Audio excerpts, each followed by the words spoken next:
Dear viewers, स्वागत है आपका कैरियर जंक्शन के यूट्यूब चैनल पर।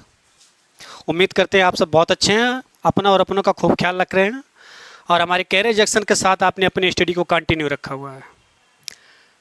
ज्योग्राफी की इंडियन ज्योग्राफी में एक चैप्टर पूरा हो चुका है, द इंट्रोडक्शन ऑफ इंडिया, यानी भारत का सामान्य परिचय हम लोग पढ़ चुके हैं। और आज का क्लास हम लोग पढ़ेंगे जियोमॉर्फी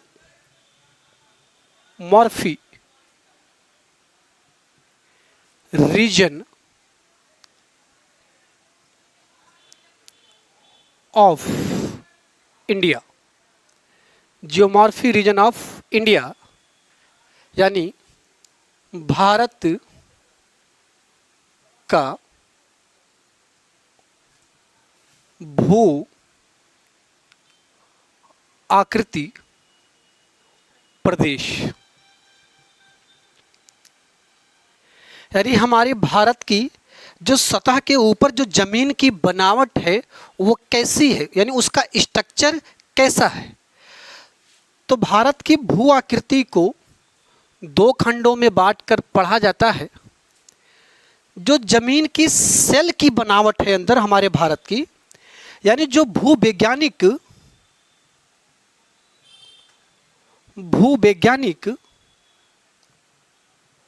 तथा सेल समूह के आधार पर जो भारत की बनावट है उसको तीन खंडों में बांटा गया है। प्रायद्वीपीय खंड, यानी जो प्रायद्वीपीय भारत है उसका खंड। दूसरा हिमालय तथा अन्य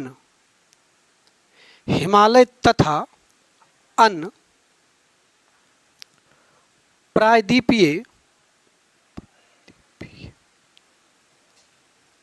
पर्वतमाला। और तीसरा जो खंड है वो सिंधु गंगा तथा ब्रह्मपुत्र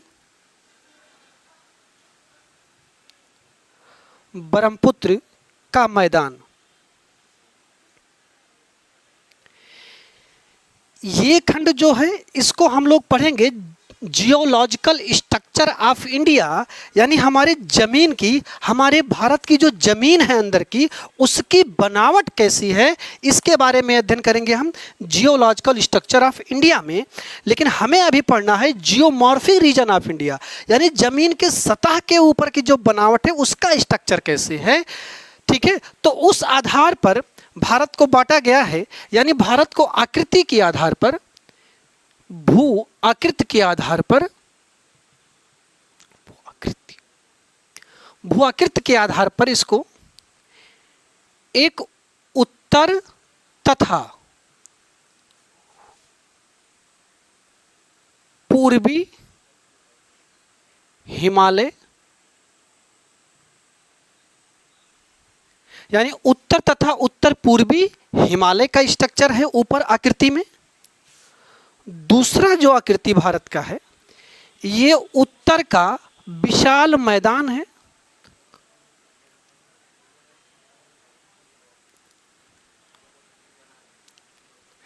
तीसरी आकृति में भारत को भारतीय मरुस्थल,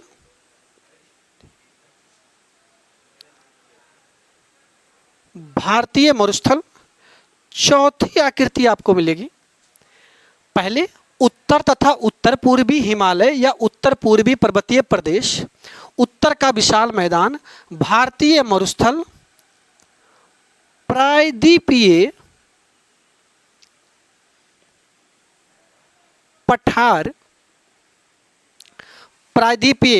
पठार तथा तटीय मैदान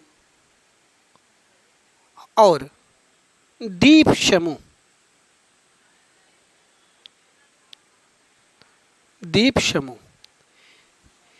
जियोमॉर्फी रीजन ऑफ इंडिया में इन्हीं को पढ़ना है। भारत की भू आकृति कैसी है, इसी स्ट्रक्चर को पढ़ना है आपको, इस वाले स्ट्रक्चर को, जिसमें एक स्ट्रक्चर आप भारत के समान परिचय में ही पढ़ चुके हैं, भारत के द्वीप समूह। आगे पढ़ना क्या है, उत्तर तथा उत्तर पूर्वी हिमालय, उत्तर का विशाल मैदान, भारतीय मरुस्थल, प्रायद्वीपीय पठार, तटीय मैदान। यानी जियोमॉर्फी रीजन ऑफ इंडिया में हम भारत की जो सतह के ऊपर की जो बनावट है उसमें अध्ययन करना है इन टॉपिक को। ठीक है, इसको एक बार हम भारत के मैप पर देखेंगे कि उत्तर का विशाल मैदान, उत्तर का पर्वतीय प्रदेश, प्रायद्वीपीय मरुस्थल, प्रायद्वीपीय पठार तथा तटीय मैदान कैसे हैं। एक बार आप इसका स्क्रीनशॉट ले लीजिए।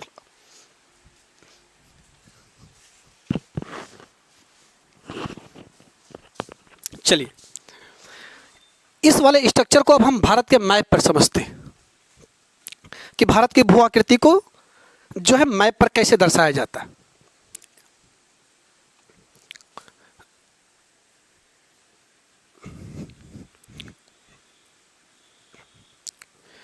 देखिए,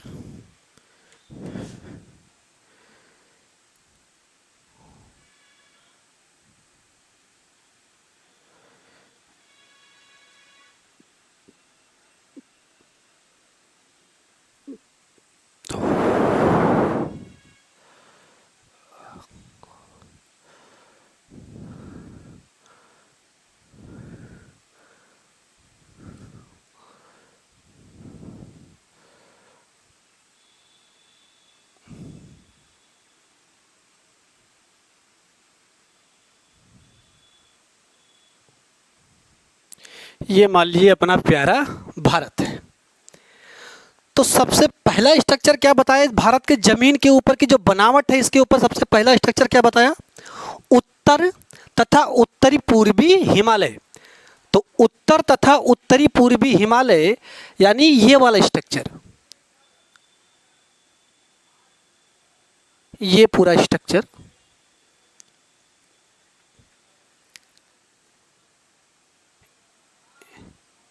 ये पूरा स्ट्रक्चर,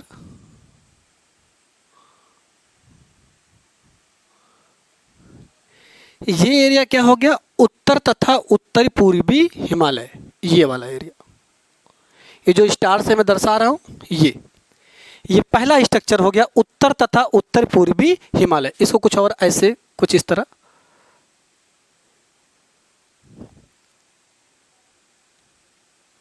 ये जो स्ट्रक्चर हो गया,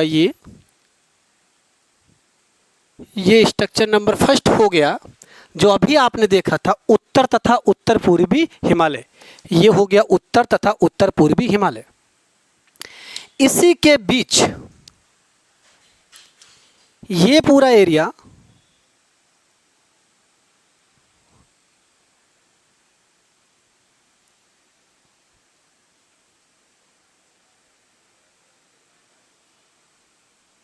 ये हो गया उत्तर का विशाल मैदान, यानी दूसरा स्ट्रक्चर।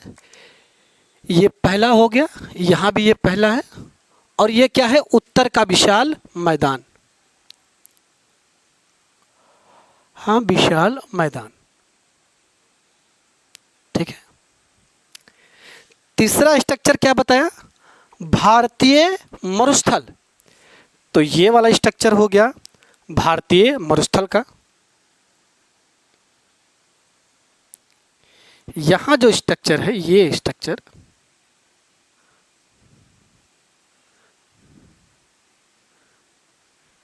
ये स्ट्रक्चर नंबर थर्ड हो गया, ये 2 हो गया, और ये क्या हो गया, थर्ड हो गया। उत्तर तथा उत्तर पूर्वी हिमालय हो गया, उत्तर का विशाल मैदान हो गया, और ये स्ट्रक्चर क्या हो गया, भारतीय मरुस्थल हो गया। ठीक है, ये जो पूरा एरिया दिख रहा है आपको, ये हो गया प्रायद्वीपीय पठार,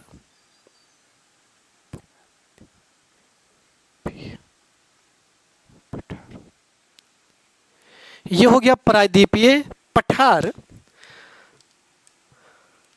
और इस पठार के चारों तरफ ये जो एरिया है, जो ये विस्तृत है, ये वाला एरिया,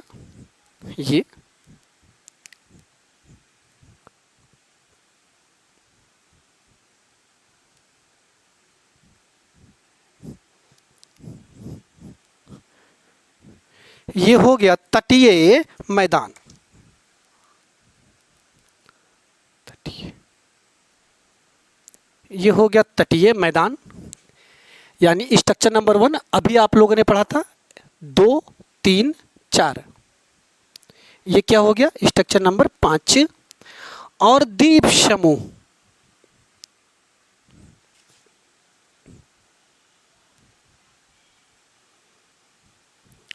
ये कौन सा है? अंडमान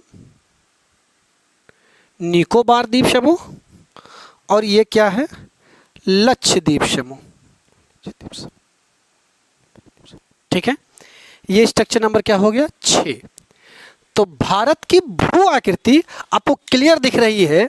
उत्तर का विशाल मैदान, उत्तर का पर्वतीय प्रदेश यानी उत्तर तथा उत्तर पूर्वी हिमालय का पर्वतीय प्रदेश हो गया, उत्तर का विशाल मैदान हो गया, भारतीय मरुस्थल हो गया, प्रायद्वीपीय पठार हो गया, तटीय मैदान हो गया और द्वीप समूह हो गया।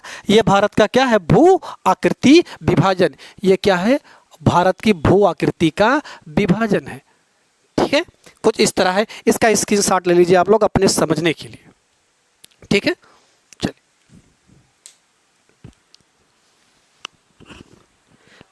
देखिए, कैरियर जंक्शन के यूट्यूब चैनल पर जो क्लास चलाई जा रही है, इसमें से कोई भी टीचर पहले से ड्राफ्टिंग नहीं है कुछ भी कि कोई टीचर यहाँ पहले से बोर्ड पर ड्रॉप करके आ रहा है। आपको पूरी क्लास वाली फीलिंग आएगी, सब कुछ आपके सामने पढ़ाया जा रहा है और यही सब कुछ आपको ड्रॉप किया जा रहा है। ठीक है, चलिए आगे पढ़ते हैं। तो ये भारत की भू आकृति का विभाजन है, उम्मीद है आपको समझ में आया है। ठीक है, चलिए। तो इसमें से सबसे पहला टॉपिक क्या है? उत्तर तथा उत्तर पूर्वी हिमालय। पहला टॉपिक क्या है? उत्तर तथा उत्तर पूर्वी हिमालय। तो ये फर्स्ट स्ट्रक्चर हुआ उत्तर तथा उत्तर पूर्वी हिमालय। दूसरा स्ट्रक्चर हुआ विशाल मैदान यानी उत्तर का विशाल मैदान। तीसरा पार्ट क्या हो गया? भारतीय मरुस्थल, प्रायद्वीपीय पठार। और प्रायद्वीपीय पठार के जो दोनों तरफ फैले हैं वो क्या है? तटीय मैदान और द्वीप समूह। ये क्या है? हमारे भारत का स्ट्रक्चर है। ठीक है, समझ पा रहे हैं आप? चलिए, तो इस भारत के स्ट्रक्चर में पहला टॉपिक हम लोग पढ़ेंगे उत्तर तथा उत्तर पूर्वी हिमालय। लेकिन हिमालय पढ़ने से पहले हम लोग पढ़ेंगे हिमालय की उत्पत्ति। देखिए, उत्तर तथा उत्तरी पूर्वी हिमालय का स्ट्रक्चर कुछ इस तरह है।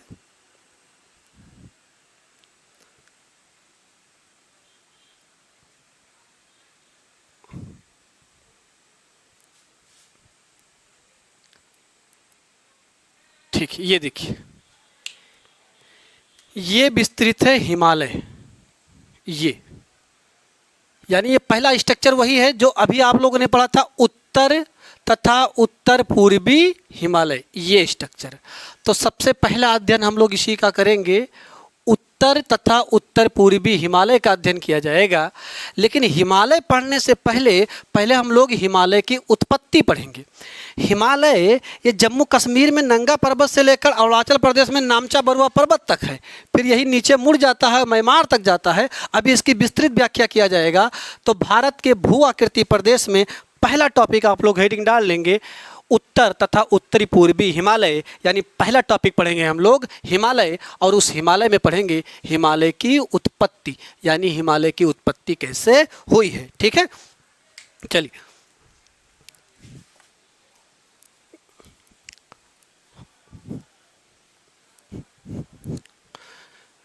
तो फर्स्ट स्ट्रक्चर में हिमालय की उत्पत्ति, हिमालय की उत्पत्ति,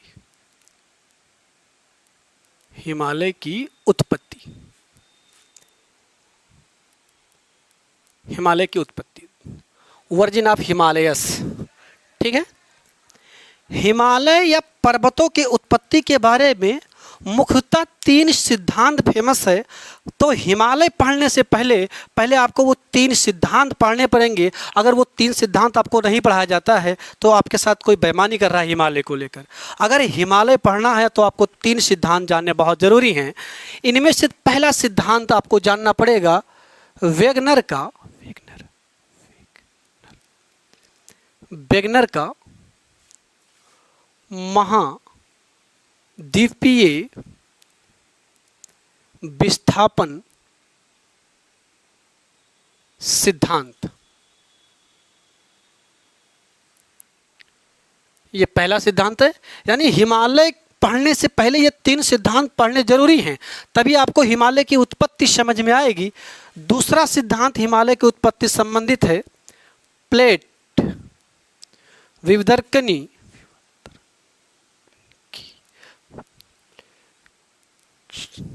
यानी प्लेट टेक्टोनिक थ्योरी, या प्लेट विवर्तनी सिद्धांत बोला जाता है। ठीक। और तीसरा सिद्धांत मुख्यतः संबंधित है कोबर का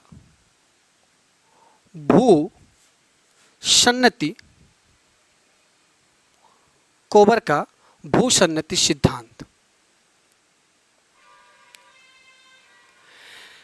यानी हिमालय की उत्पत्ति के संबंध में सिद्धांत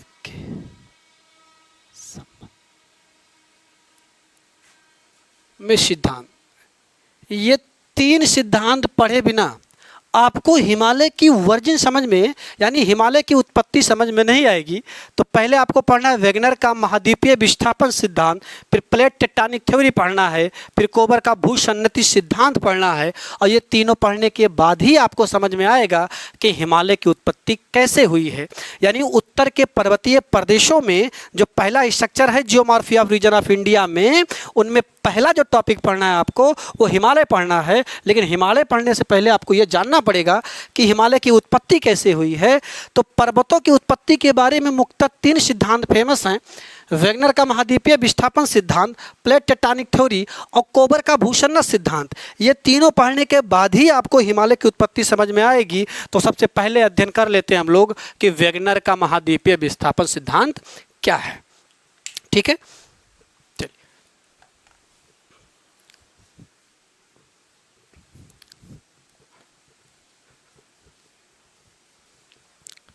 देखिए वेगनर महोदय ने 1912 में एक सिद्धांत दिया जिसका नाम है महाद्वीपीय विस्थापन सिद्धांत। वेगनर ने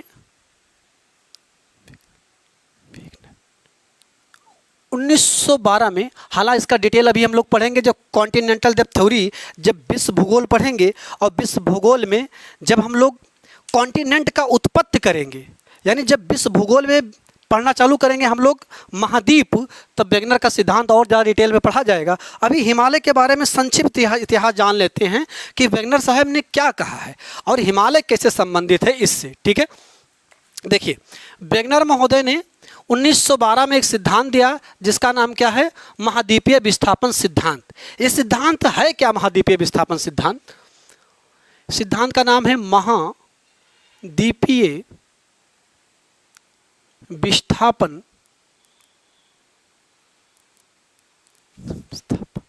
सिद्धांत। ये क्या है? तो वेगनर महोदय ने क्या बताया, इन्होंने बताया कि आज के तकरीबन 3600 करोड़ वर्ष पहले, यानी कार्बोनिफेरस युग में, ये जो हमारी पृथ्वी है इसका केवल एक ही भाग था। कब? कार्बोनिफेरस युग, यानी वेगनर के अनुसार कार्बोनिफेरस युग में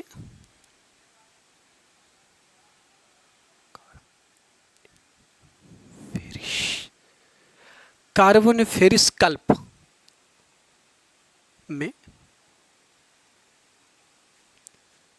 पृथ्वी का एक ही भूखंड था, और इसी भूखंड को वेगनर महोदय ने पेंजिया कहा, जिसे पेंजिया कहा जाता था, जिसे पेंजिया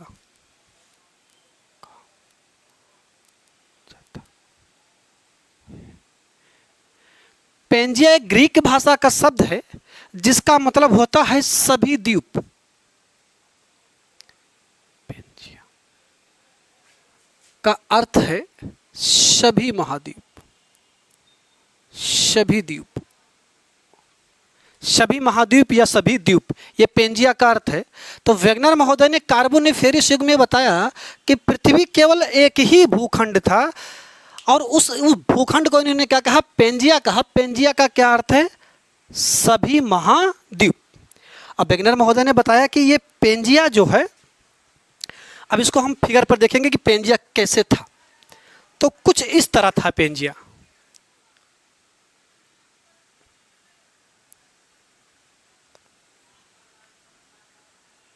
ये ठीक। अब ये जो पूरी पृथ्वी है, इनके सिद्धांत, वेगनर महोदय का सिद्धांत क्या है, ध्यान से देखिएगा। अब ये हो गया पेंजिया,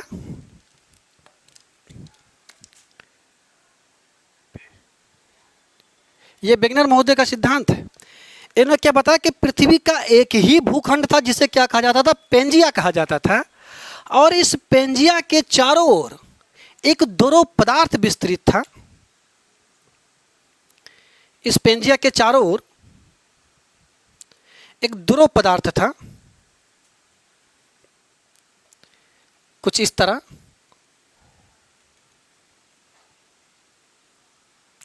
ये कुछ इस तरह था।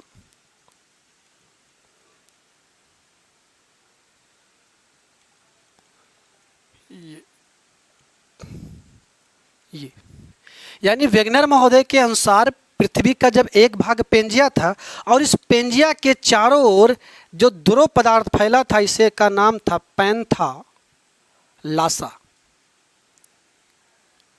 यानी इस पेंजिया के चारों ओर जो ध्रुव पदार्थ विस्तृत था, इसका नाम क्या था, पैंथालासा था। ये कब था, कार्बोनिफेरस युग में था। कब था ये, कार्बोनिफेरस कल्प में पृथ्वी का एक भाग था पेंजिया। इस पेंजिया के चारों ओर क्या था, पैंथालासा था, एक ध्रुव पदार्थ था जिसका नाम क्या था, पैंथालासा था। उम्मीद है इतनी बात आपको समझ में आई। ये डिफिनीशन मिटा दे रहे हैं ऊपर वाला, ठीक है। आगे देखिएगा, फिर मेसोजोइक कल्प आते आते क्या हुआ कि इस पेंजिया पर 3 बल लगे और पेंजिया क्या हुआ, टूट गया। देखिए कौन कौन से बल अप्लाई हुए। वेगनर के अनुसार इस पेंजिया पर 3 बल अप्लाई हुए। देखिए कौन कौन सा बल अप्लाई हुआ इस पर। एक हुआ ज्वारीय बल,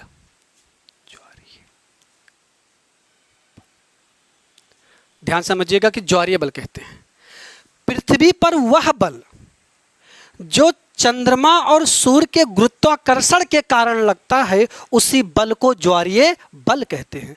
यानी चंद्रमा या सूर्य के ग्रेविटी के कारण जो पृथ्वी पर बल लगता है, उसी बल को क्या बोलते हैं, ज्वारीय बल। और आप सब जानते हैं पृथ्वी कैसे घूमती है, पश्चिम से पूरब घूमती है। अगर पृथ्वी पश्चिम से पूरब घूमती है, तब बताओ आप ज्वारीय बल किधर लगेगा, ईस्ट और वेस्ट। यानी ज्वारीय बल किधर अप्लाई हुआ, पूरब और पश्चिम। यानी इस पेंजिया पर ज्वारीय बल किधर अप्लाई हुआ, पूरब और पश्चिम अप्लाई क्या लगा, ज्वारीय बल लगा। अगला, आप लोगों ने ग्रेविटी का नाम सुना होगा, गुरुत्वाकर्षण बल।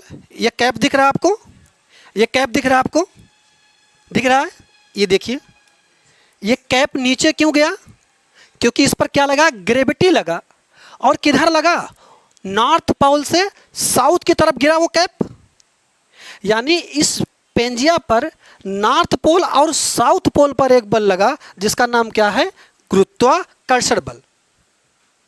यानी नीचे क्या लगा, साउथ की तरफ क्या लगा, गुरुत्वाकर्षण बल। और नॉर्थ क्या लगा, गुरुत्वाकर्षण बल।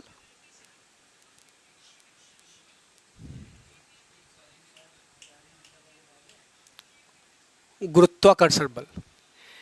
यानी पूरब और पश्चिम पेंजिया पर क्या लगा है, ज्वारीय बल लगा है। और उत्तर और दक्षिण क्या लगा पेंजिया पर, गुरुत्वाकर्षण बल लगा पेंजिया पर। ठीक है, इतनी बात तो आपको समझ में आई। और सुनिए, इस पर एक बल और अप्लाई हुआ। और ये जो पैंथालासा है, जो ध्रुव पदार्थ है, इस पैंथालासा पर एक बल लगा, इसका नाम है उत्प्लावन। उत्प्लावन, बल। अगर आपने हाई स्कूल ठीक से पढ़ा होगा तो आर्किमिडीज का सिद्धांत जरूर पढ़ा होगा, उत्प्लावन बल। ये उत्प्लावन बल क्या होता है? ज्वारीय बल क्या हुआ? पृथ्वी पर वह बल जो चंद्रमा और सूर्य के गुरुत्वाकर्षण के कारण लगता है, वह क्या है? ज्वारीय बल है। और जो पृथ्वी पर नॉर्थ पोल और साउथ पोल की तरफ लगता है, उसका नाम क्या है? गुरुत्वाकर्षण बल है। अभी मैंने आपको डेमो दिया था। मान लीजिए ये कैफ है, जब इसको हम नीचे छोड़ते हैं तो ये नॉर्थ पोल हो गया, नीचे क्या हो गया? साउथ पोल हो गया। तो नॉर्थ पोल तो साउथ पोल पर क्या लगा? पेंजिया पर गुरुत्वाकर्षण बल। और पृथ्वी पश्चिम से पूरब घूमती है तो ज्वारीय बल कैसे लगा? पश्चिम और पूरब लगा। और इस पैंथालासा पर कौन सा बल लगा? उत्प्लावन बल। ये उत्प्लावन बल क्या है? किसी ध्रुव अथवा गैस में आंशिक या पूर्ण रूप से डूबे हुए पदार्थ पर के ऊपर लगने वाला बल क्या कहलाता है? उत्प्लावन बल कहलाता है। ये आपने पढ़ा होगा। यानी किसी ध्रुव में आंशिक या पूर्ण रूप से डूबे किसी वस्तु के ऊपर लगने वाला बल क्या कहलाता है? उत्प्लावन बल कहलाता है। ध्यान से समझिए। पूरब और पश्चिम हो गया। अब कोई व्यक्ति को यदि एक तरफ खींच रहा है इधर, और फिर नॉर्थ पोल और साउथ पोल से अगर कुछ खींचेगा, चारों तरफ से खिंचा हुआ है, तो बताओ आप पेंजिया टूटेगा कि नहीं टूटेगा? समझ पा रहे हैं आप? ऊपर ग्रेविटी, नीचे ग्रेविटी, पश्चिम और पूरब क्या लगा हुआ है? ज्वारीय बल लगा हुआ है। ध्यान से समझिए। उत्तर और दक्षिण क्या लगा हुआ? गुरुत्वाकर्षण बल पेंजिया पर। और पूरब और पश्चिम क्या लगा है? ज्वारीय बल। भाई साहब, जब आपको चारों तरफ से कोई खींचेगा तो आप बीच से फट नहीं जाओगे। समझ पा रहे हो आप? हैं? मैं आपको एक व्यक्ति एक हाथ से इधर खींचे, एक हाथ से इधर खींचे, एक पैर से खींचे और एक सर से खींचे, तो बीच से आप फट जाओगे। फट जाना सही शब्द नहीं है, टूट जाओगे। तो ज्योग्राफी भाषा में क्या हुआ? पेंजिया क्या हुआ? टूट गया। इन्हीं तीन बलों के कारण पेंजिया क्या हुआ? टूट गया। और पेंजिया जब टूटा तो दो भागों में टूटा, जिसका उत्तर वाला भाग क्या बनेगा? अंगारा लैंड। और दक्षिण वाला भाग क्या बनेगा? गोंडवाना लैंड। मैं आपको डेमो करके दिखाता हूँ।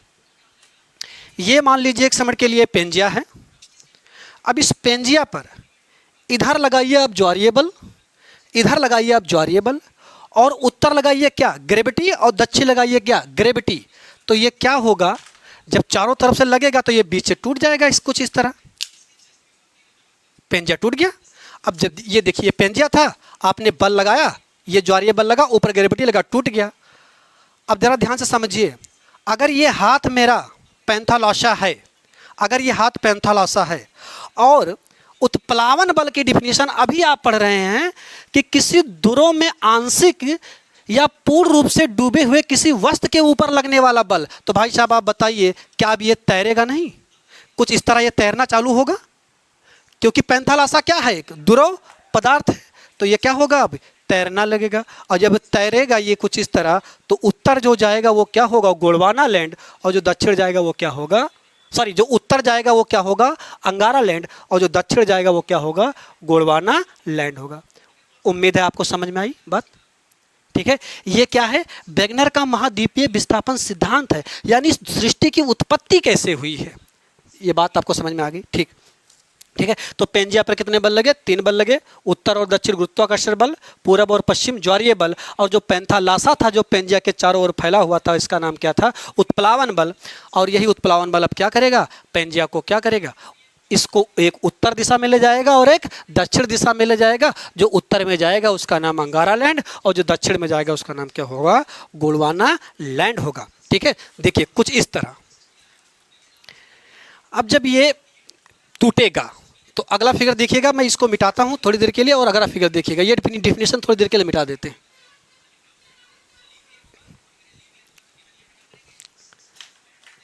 ध्यान दीजिएगा। ये हो गया। जब पेंजिया टूट जाएगा तो दो भागों में टूट गया तीन बल के कारण।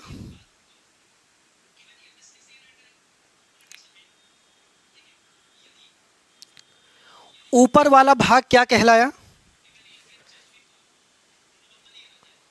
अंगारा लैंड। इसी का एक नाम है लारेंसिया, और इसी को एक नाम से जाना जाता है यूरेशियन प्लेट के नाम से। यूरेशियन प्लेट, ठीक है। दक्षिण वाले पार्ट को क्या कहा गया? गोंडवाना लैंड,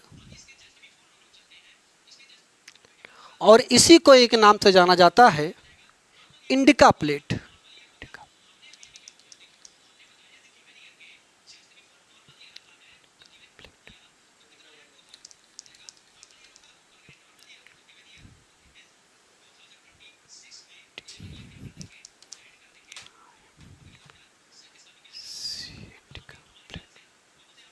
ठीक है, इंडिका प्लेट, गोंडवाना लैंड या इंडिका प्लेट। अब जरा ध्यान दीजिए, ये जो पैंथालासा है, जब ये टूटेगा तो इसके बीच में आएगा पैंथालासा। जब ये गोंडवाना लैंड अंगारा लैंड टूटा तो बीच में क्या आ जाएगा? यही पैंथालासा आ जाएगा बीच में। यानी ये पैंथालासा कहाँ आ गया? यहाँ बीच में आ जाएगा। ये कुछ इस तरह टूटेगा पहले,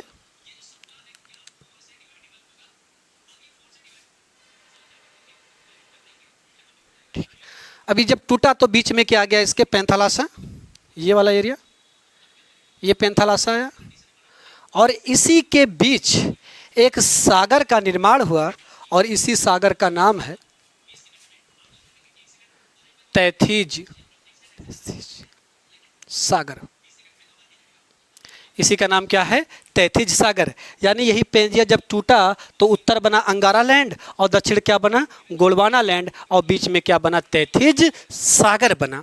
ठीक है, तो ये तैथिज सागर। अब आगे जब हम लोग पढ़ेंगे तो यही तैथिज सागर, अब यही गोंडवाना लैंड अगले सिद्धांत में आपको पढ़ाऊंगा मैं। अब अभी ध्यान समझिएगा, ऊपर वाला भाग अंगारा लैंड, नीचे वाला भाग गोंडवाना लैंड, बीच में पैंथालासा आया, क्या बन गया? तैथिज सागर। अब यही तैथिज सागर की तरफ क्या होगा? ये जो अंगारा लैंड इधर से दाब डालेगा और गोंडवाना लैंड इधर से दाब डालेगा, और यही तैथिज सागर में ये गोंडवाना लैंड टकराएगा और हिमालय की क्या हो जाएगा? उत्पत्ति हो जाएगी। ये तैथिज सागर जो है, यहाँ से अंगारा लैंड दाब डालेगा और यहाँ से गोंडवाना लैंड दाब डालेगा, और जैसे ये गोंडवाना लैंड तैथिज सागर में टकराएगा, क्या बनेगा? ये हिमालय की क्या होगी? उत्पत्ति होगी। ये क्या बताता है? ये वेगनर का महाद्वीपीय विस्थापन सिद्धांत बताता है। यानी वेगनर का महाद्वीपीय विस्थापन सिद्धांत, आगे सुनिए कि वेगनर का महाद्वीपीय विस्थापन सिद्धांत और कैसे है, और कैसे है वेगनर का महाद्वीपीय विस्थापन सिद्धांत। ये पूरा फिगर मिटा देते हैं।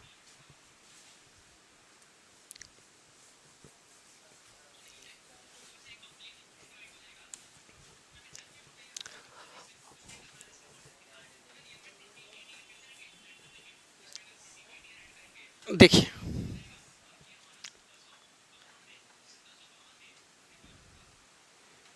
ये पहली वाली स्थिति हो गई, ये पेंजिया वाला हो गया स्थिति, ये पेंजिया हो गया,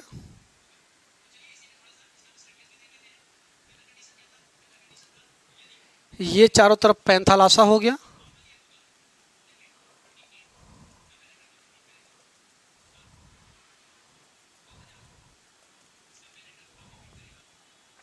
ठीक है।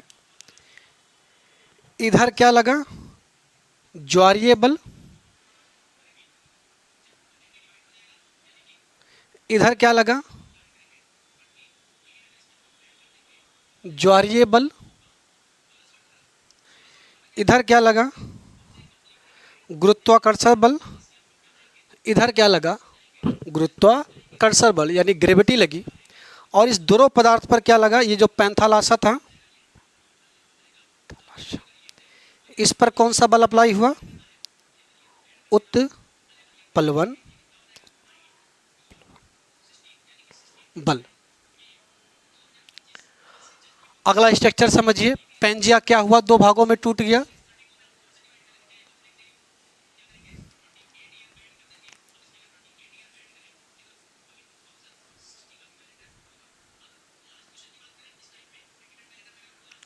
ठीक है, ये उत्तर वाले भाग को क्या कहा गया, अंगारा लैंड। ठीक है, दक्षिण वाले भाग को क्या कहा गया, गोंडवाना लैंड। इसके बीच में जो पैंथालासा आया वही क्या बना, यहां पर एक सागर,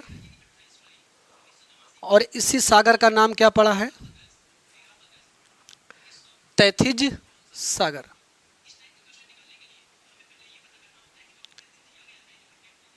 इसी सागर का नाम क्या पड़ा है, तैथिज सागर। अब ध्यान दीजिए, कुछ समय बाद ये अंगारा लैंड भी टूटा और अंगारा लैंड टूटकर 3 महाद्वीपों का निर्माण किया। पहला महाद्वीप देखिए, तो इस अंगारा लैंड से 3 कॉन्टिनेंट बने हैं। अभी देखिए ये महाद्वीपों का निर्माण हो रहा है, और जैसे महाद्वीप का निर्माण करेंगे फिर हिमालय का निर्माण करेंगे। ध्यान से समझिएगा वेगनर के सिद्धांत को। ये अंगारा लैंड टूटा तो एक महाद्वीप बना नॉर्थ अमेरिका, एक बना एशिया और एक बना यूरोप। यानी अंगारा लैंड से 3 महाद्वीप बने, नॉर्थ अमेरिका, एशिया और यूरोप, और गोंडवाना लैंड टूटा 4 महाद्वीपों में। गोंडवाना लैंड किस में टूटा, 4 महाद्वीपों में, और इन 4 महाद्वीपों में एक बनेगा साउथ अमेरिका, ठीक, एक बनेगा अफ्रीका, एक बनेगा ऑस्ट्रेलिया और एक बनेगा अंटार्कटिका। ठीक, ये 4 महाद्वीप बने। ठीक, अब यही अफ्रीका महाद्वीप, ध्यान दीजिएगा बच्चे, भारत कहाँ है, एशिया महाद्वीप में, लेकिन जो प्रायद्वीपीय भारत है वो किसका हिस्सा है, गोंडवाना लैंड का। यानी हमारा प्रायद्वीपीय भारत किसका हिस्सा है, प्रायद्वीपीय भारत गोंडवाना लैंड का हिस्सा है। ठीक, तो ये वेगनर का महाद्वीपीय विस्थापन सिद्धांत है। अब अगली क्लास में हम लोग इसी अफ्रीका महाद्वीप से गोंडवाना लैंड को अलग करेंगे और प्रायद्वीपीय भारत को उत्तर दिशा में ले जाएंगे और तैथिज सागर से टकराएंगे अगली फिगर में, और हिमालय की क्या करेंगे, उत्पत्ति करेंगे। उम्मीद है आपको ये कॉन्टिनेंट कैसे बने हैं, वेगनर का जो सिद्धांत है ये समझ में आपको आया है कि महाद्वीपों का निर्माण कैसे हुआ है। पेंजिया टूटा, 3 बल के कारण टूटा, फिर इस पर इसको उत्तर गया अंगारा लैंड, गोंडवाना लैंड, बीच में क्या बना, तैथिज सागर। फिर जब अंगारा लैंड टूटा तो 3 महाद्वीप बने, नॉर्थ अमेरिका, एशिया और यूरोप, और जो गोंडवाना लैंड टूटा तो साउथ अमेरिका, अफ्रीका, एशिया और ऑस्ट्रेलिया बना। कितना बना, 4 continent, south America, Africa, Australia और अंटार्कटिका। ये किससे बना, किससे, साउथ वाले भाग से, यानी गोंडवाना लैंड से। अब अगली पार्ट में हम लोग देखेंगे कि यदि प्रायद्वीपीय भारत गोंडवाना लैंड का हिस्सा है तो इन्हीं किसी महाद्वीपों में से एक होगा। ठीक है, तो कल मैं आप लोग को अगली क्लास में बताऊंगा कि प्रायद्वीपीय भारत अफ्रीका महाद्वीप से अलग हुआ है, और यही प्रायद्वीपीय भारत जब उत्तर दिशा में खिसकेगा और ये जो तैथिज सागर है इसी सागर से जाकर टकरा जाएगा, तब हिमालय की क्या होगा, उत्थान होगा। किसके अनुसार, कॉन्टिनेंटल डेप्थ थ्योरी, महाद्वीपीय विस्थापन सिद्धांत के द्वारा, जिसे किसने दिया है, वेगनर ने दिया है। और वेगनर का मानना यही है कि विश्व का जो हमारे आज महाद्वीप हैं इनका रूप ऐसे ही है। इनके सिद्धांत को सही मान लिया जाए, क्या वेगनर ने कल्पना की है कोई? वेगनर के महाद्वीपीय सिद्धांत को सत्य इसलिए माना जाता है क्योंकि आज भी 2 महाद्वीपों के बीच की दूरी बढ़ रही है, इसी कारण वेगनर के महाद्वीपीय सिद्धांत को सत्य माना जाता है। ठीक है, तो उम्मीद है आपको वेगनर का महाद्वीपीय विस्थापन सिद्धांत समझ में आया है और ये महाद्वीपों का निर्माण कैसे हुआ है ये समझ में आया है। अब कल हम लोग इसी महाद्वीपों के निर्माण से क्या करेंगे, हिमालय का निर्माण। फिर इसके बाद अगले थ्योरी, 3 थ्योरियाँ हिमालय के निर्माण में प्रचलित हैं, तीनों को पढ़ना है, फिर हम लोग हिमालय पर लौट कर आएंगे। ठीक है, तब तक आप अपना और अपनों का खूब ख्याल रखें, कैरियर जंक्शन के साथ अपने पढ़ाई को आप कंटिन्यू रखें। ठीक है, धन्यवाद।